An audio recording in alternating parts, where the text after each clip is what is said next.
Nirmala Kenyam kana zdala content barwani lingwa seme ka no online TV channel te kon kalere te jidit te bukon keling kalere te gor kan liang lerti tidni bakan ka kume SSPDF kume kirma yadit kane kume SPLAIO karwainin kone kan kalat kanden kono gorno banwa ka yakel kon wala te ka dong wanlong te shade en lat no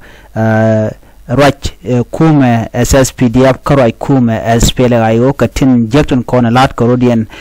gwaza dana we kajuba agenda na gorno banwa yakel kajen lerame akan kono nyamwe ler kana me mi jiram jidit kan online TV channel gorejen wojen de ler ti de ka nywa kan ko ken gorejen wojen der subscribe ko de notification bell der je twan ko mi ler breda chwa mala shubeke bana jome banje chulinga go ko do badan en de kon link ja men goro gwaz men wo biya link ka duptin kon gor kone bana ti bana kaling ko te ka tungwan long to gor kon to gor liang ka jan lerame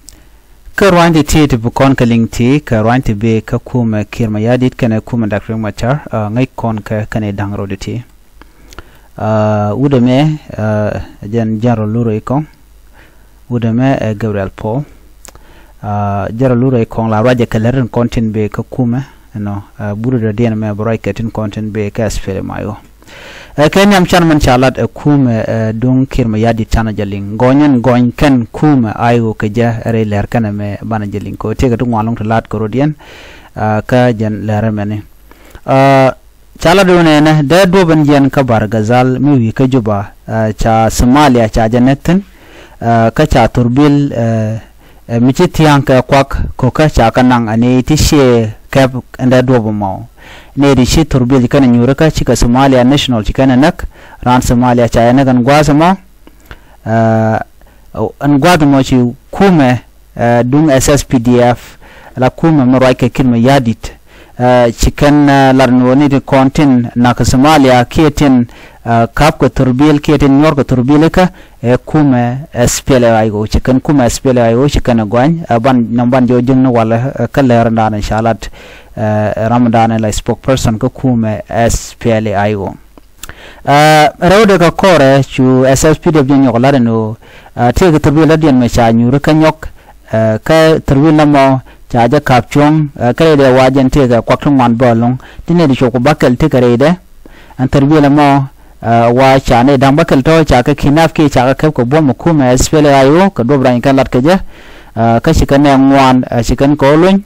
nera wangut ka kwai ka gwada antikitin shikume dunkil ma yadi chikan jo mo chikan kwen ngoda ba goin kan ni kume SPLAIO kane bakala to tin cha turbilen cha khep chala do chi turbil chikan nang lo cha janang le jol cho kwa ka dia cho ko kan an gwas mon mi cha kwa ka dia cha nang shuni den content nang kwa ka to chu ka rodian chu bare rop ko do bran cha kwen ka je general lure kong chu rajmo chu chong no gwada me chikume SPLAIO chikar wajadana chala chikan ku respond ko do badana dong de ko nen ganga je ka jom chikan gor pin ka social media ka kwi mandan le rode okay tin ko lat ko rodien ko gor kano deri ki de ka kapchong ki goin manana goin ke kume SPLAIO ke je chikan gurno bi kariet ki bi ka dor bi kana lat do cha kon gwaseme kume SPLAIO chikan la do ne chikuma ayo jalaran go kach tele SPLAIO michi turbil michi aja ke chi turbil cha kabda drop ba kwa ka be kalutit ke ba kwa ba ganang men ngai kondiale kuma mala kwa ka kwal ke mala ngwa kanda domne kuma SSPDF ala kuma SPLAIO lud naten kon tin ko la roi lud kelon chet ke civilian che ja gor no be yan match ke be dung civilian ga be kan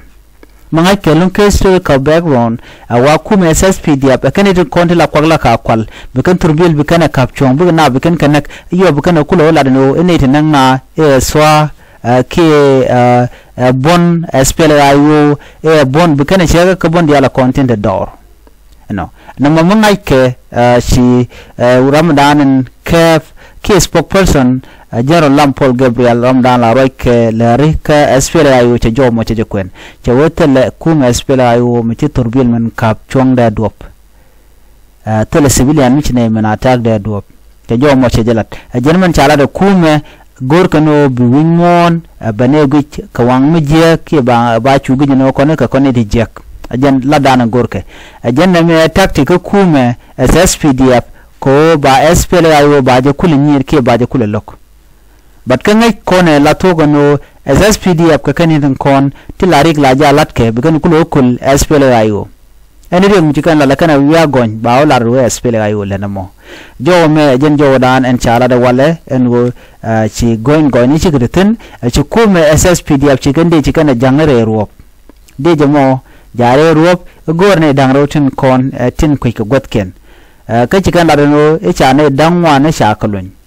ko ken got dan ne rotin so ne me min sha lat wale SSPDF ka chanyo ko mulo ke je kume SPLA je ndana gorno de nyaga yekel ketin kone chode lat ko kore ban yo je yo kala dadien biat kamal bye bye